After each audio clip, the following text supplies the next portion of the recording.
Hello everyone, हम इस video में रेलवे एग्ज़ाम्स 2024 के लिए जनरल साइंस के टॉप 30 क्वेश्चन करने वाले हैं। ये सभी क्वेश्चन प्रीवियस ईयर पेपर में पूछे गए हैं।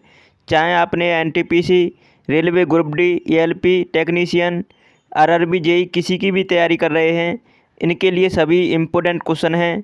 तो आप इस वीडियो को कंप्लीट ज़रूर देखिएगा। ये प्रैक्टिस सेट 2 है। इससे पहले एक प्रैक्टिस सेट पहले करा चुके हैं, उसे भी देख लीजिएगा। चलिए स्टार्ट करते हैं। ये सभी क्वेश्चन आपकी परीक्षा में पूछे जाते हैं और पूछे गए हैं। तो पहले क्वेश्चन का आंसर बताएंगे। आप भी प्रत्येक क्वेश्चन का आंसर देने की कोशिश करें अपने से। पहला क्वेश्चन स्क्रीन पर आ गया है, जल्दी से आंसर करें। अभी तक वैज्ञानिकों द्वारा पदार्थ की कितनी अवस्थाएं तय की गई हैं? तो पदार्थ की अब तक कितनी अवस्थाएं तय की गई हैं? पहले तो 3 थी। कौन कौन सी? ठोस, द्रव और गैस।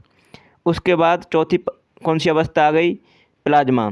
और 5वीं बोस-आइंस्टाइन कंडेंसेशन, वो 5वीं अवस्था है। तो 5 अवस्थाएं अब तक तय की गई हैं। तो राइट आंसर है इस क्वेश्चन का B option. RRB group D exams में पूछा गया है। दूसरे क्वेश्चन पर चलते हैं। दूसरे क्वेश्चन का आंसर करें।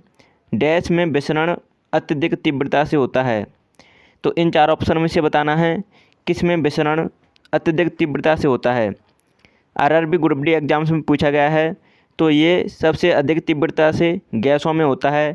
राइट आंसर है इस क्वेश्चन का सी ऑप्शन। नेक्स्ट क्वेश्चन पर चलते हैं। तीसरा क्वेश्चन है। इस क्वेश्चन का सभी आंसर करने की कोशिश करें अपने से। मिश्रण प्रकृति में हो सकता है। तो मिश्रण प्रकृति में कैसा हो सकता है? क्या वो समांगी हो सकता है या विषमांगी हो सकता है, या समांगी और विषमांगी दोनों हो सकते हैं, या शुद्ध पदार्थ हो सकता है? तो इसका राइट आंसर कराएंगे समांगी और विषमांगी दोनों हो सकते हैं। तो राइट आंसर है इस क्वेश्चन का C option. RRB JE exams में पूछा गया है।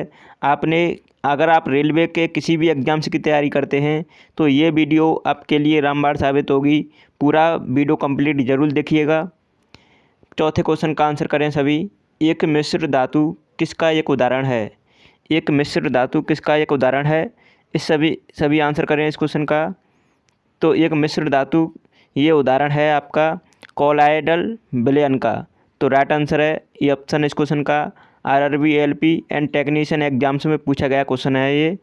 अब नेक्स्ट क्वेश्चन पर चलते हैं। 5वें क्वेश्चन का सभी आंसर करेंगे। 5वें क्वेश्चन का आंसर क्या होगा? रेत और चीनी का मिश्रण डैश का एक उदाहरण है।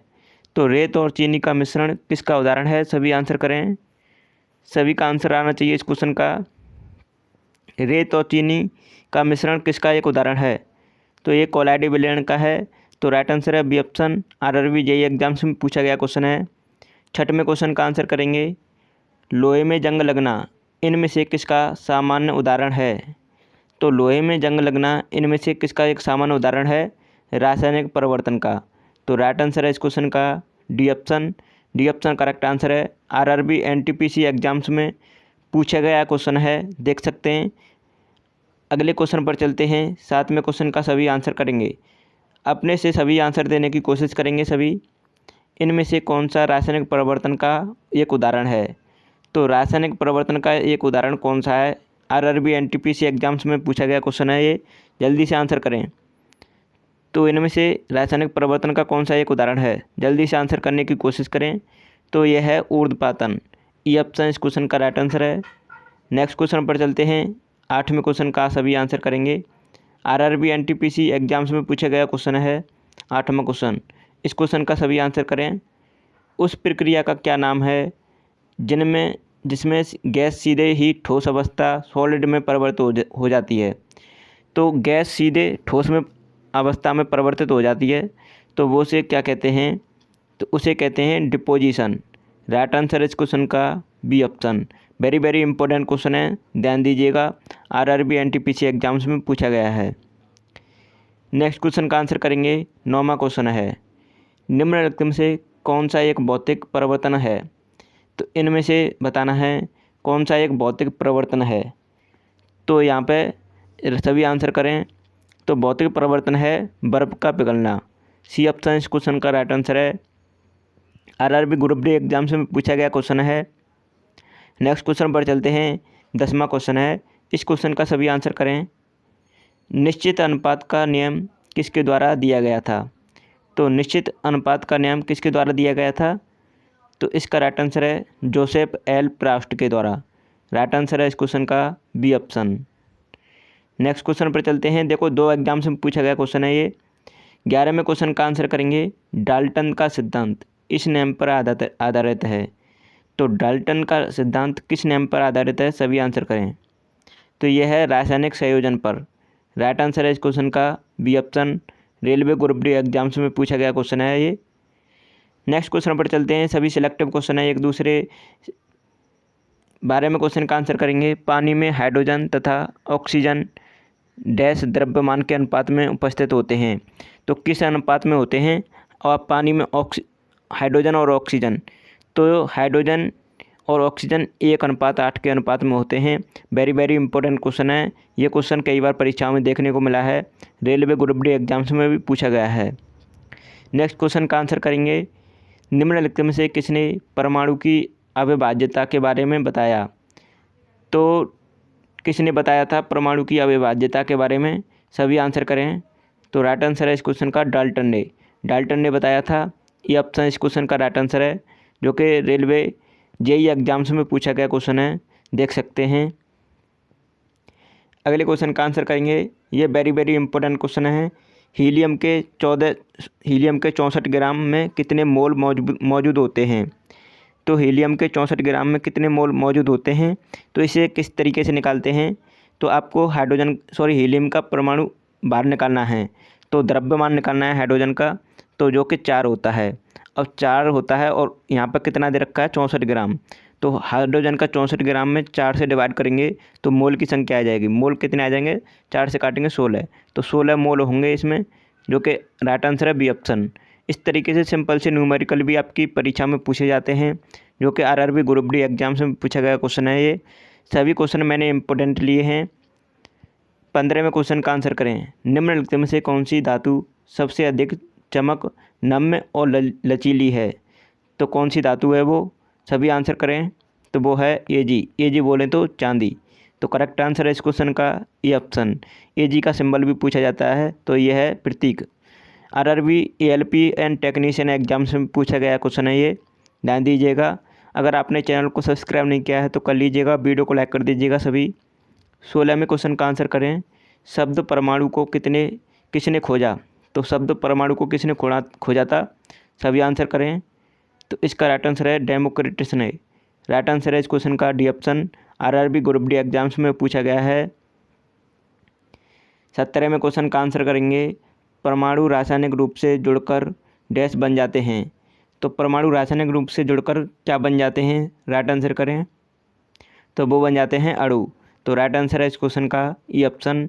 रेलवे जेईई एग्जाम्स में पूछा गया है। जेईई बोलें तो जूनियर इंजीनियर। तो देख सकते हैं ये सभी परीक्षाओं में पूछे गए क्वेश्चन हैं, तो आने की प्रबल संभावना है आगे भी।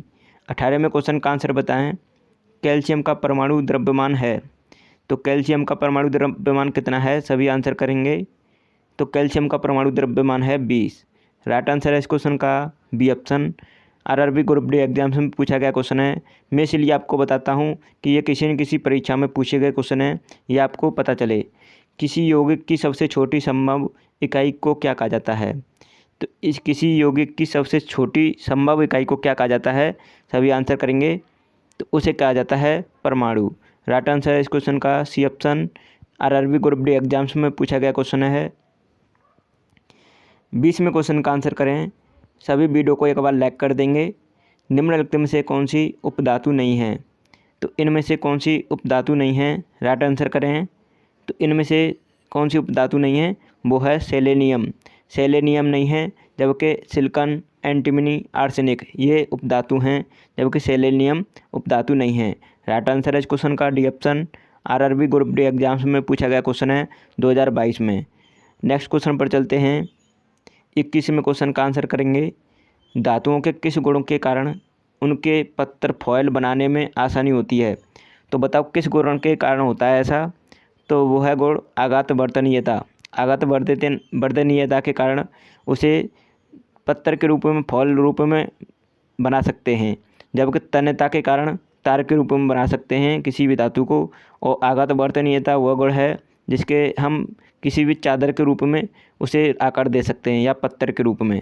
तो देख सकते हैं अच्छा क्वेश्चन है, ये पूछा भी गया है रेलवे ग्रुप डी एग्जाम्स में। 22वें क्वेश्चन पर चलते हैं। अगर आपने अभी भी चैनल को सब्सक्राइब नहीं किया है तो कर लीजिएगा। रसायनज्ञ के लिए गणना की इकाई क्या है? तो रसायनज्ञ के लिए गणना की इकाई क्या है? मोल। तो इसका राइट आंसर होगा ये option, RRB group D exams में पूछा गया क्वेश्चन है। 23वें क्वेश्चन का आंसर करेंगे सभी का आंसर आना चाहिए 23वें क्वेश्चन का। 90 ग्राम पानी में मौजूद मोल की संख्या क्या है? बहुत ही अच्छा क्वेश्चन है, इस क्वेश्चन को सभी करने की कोशिश करें। ये न्यूमेरिकल है जो कि रसायन में पूछा गया है और ये साइंस का क्वेश्चन है, देख सकते हैं। और ये आपकी परीक्षा में पूछा भी जा सकता है, इस तरीके से और भी तरीके से बनाया जा सकता है क्वेश्चन। तो 90 ग्राम पानी में मौजूद मोल की संख्या कैसे निकालेंगे? तो आपको पानी का फॉर्मूला पता होना चाहिए, H2O होता है, ठीक है, H2O। अब देख सकते हैं हाइड्रोजन का एक परमाणु होता है लेकिन इसका द्रव्यमान होता है 2, और 2 मल्टीप्लाई फिर 2 हो जाएगा तो 4 हो जाएगा, प्लस ऑक्सीजन का 16 होता है। तो 16 और यहाँ पर 4 20 हो जाएगा ना, अब 20 हो गया। तो यहाँ पर क्या करेंगे मैं आपको बता दूँ, जैसे कि ये हाइड्रोजन का होता है 1 और मल्टीप्लाई करेंगे 2, क्योंकि H2O है ना, H2O। अब हाइड्रोजन का 1 होता है, मल्टीप्लाई फिर 2 हो जाएगा, प्लस ऑक्सीजन का होता है 16, तो ये होगा 18, न कि 20 होगा, ठीक है, 18 होगा। अब 18 को 90 से, मतलब 90 को डिवाइड करेंगे 18 से। अब H2O का द्रव्यमान कितना आ गया 18, और 90 को डिवाइड करेंगे 18 से तो कितना आ जाएगा 5, तो 18 पन्ना 90, ठीक है। तो 5 इस क्वेश्चन का राइट आंसर होगा, जो कि 5 इसका राइट आंसर होगा, ये ऑप्शन में राइट आंसर है। ये ऑप्शन इसका करेक्ट आंसर है, रेलवे ग्रुप डी एग्जाम्स में पूछा गया क्वेश्चन है। अब 24वें क्वेश्चन का आंसर करें। देखो फिर से इसी तरह से क्वेश्चन आया है लेकिन इस बार घुमा के पूछा है। तो यहाँ पर पूछा है आपसे CO2 के 10 मोल्स का द्रव्यमान कितना होता है? तो CO2 के 10 मोल्स का द्रव्यमान कितना होता है? तो चलिए सॉल्व करते हैं। तो कार्बन का परमाणु द्रव्यमान कितना होता है? कार्बन का होता है 12 और ऑक्सीजन का कितना होता है 16, लेकिन इसमें 2 परमाणु हैं ऑक्सीजन के, तो 32 हो जाएगा। अब यहाँ पर कितना हो गया, तो टोटल हो गया 42 हो गया। अब यहाँ पे 10 मोल्स के लिए पूछा है, तो 10 मोल्स के लिए मतलब 10 से मल्टीप्लाई कर देंगे 42 को, तो 42 को 10 से मल्टीप्लाई करने पे 420 आ जाएगा। सॉरी, 42 को 10 से मल्टीप्लाई करने पे कितना आएगा सभी बताएं। तो यहाँ पे देखो ये बाई मिस्टेक मैं आपको बता दूँ क्या था कि 12 कार्बन का था और यहाँ पे ऑक्सीजन का 32 था ना, तो हमने गलत जोड़ा था, 44 होगा। ये बाई मिस्टेक जोड़ने में गलती थी। 44 को आप 10 से मल्टीप्लाई करेंगे तो 440 आएगा, इसलिए तो मैं सोच रहा था कहाँ से गलती हो रही है। तो बी ऑप्शन इसका राइट आंसर होगा। आरआरबी ग्रुप डी एग्जाम्स में पूछा गया क्वेश्चन है, सिंपल से क्वेश्चन पूछे जाते हैं आपकी परीक्षा में। 25वें क्वेश्चन का आंसर करें। निम्न में से किस तत्व के लिए प्रतीक में 2 अक्षर शामिल होते हैं? तो 2 अक्षर किस में से शामिल होंगे बताओ।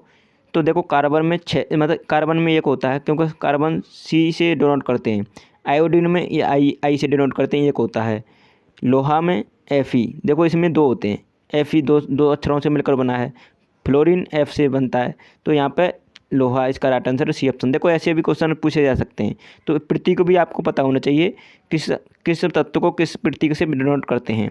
तो आरआरबी ग्रुप डी एग्जाम्स में पूछा गया क्वेश्चन है, ये देख सकते हैं। 26वें क्वेश्चन का आंसर करें सभी। रासायनिक प्रतीक का पहला अक्षर हमेशा लिखा जाता है, तो बताओ रासायनिक प्रतीक का पहला अक्षर हमेशा कैसा लिखा जाता है? तो वो लिखा जाता है बड़े अक्षर का।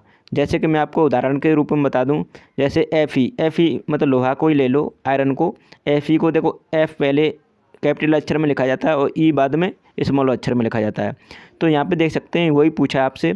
अब जैसे आप कैल्शियम ले लो तो कैल्शियम Ca इसी तरह से लिखा जाता है, और आपको और भी कोई लेना हो, सोडियम ले लो Na, ठीक है, तो इस तरह से लिखा जा रहा है ना। तो यहाँ पर वही पूछा था, बड़े अक्षर में लिखा जाता है। देखो आरआरबी जेईई एग्जाम्स में पूछा गया है, छोटे मोटे एग्जाम्स में नहीं पूछा गया है, बहुत ही अच्छे एग्जाम्स में पूछा गया क्वेश्चन है। तो आप देख सकते हैं इस तरह से भी क्वेश्चन पूछे जा सकते हैं। 27वें क्वेश्चन का आंसर करें। इनमें से कौन सा तत्व एक उपधातु है? तो इनमें से कौन सा तत्व है जो एक उपधातु है?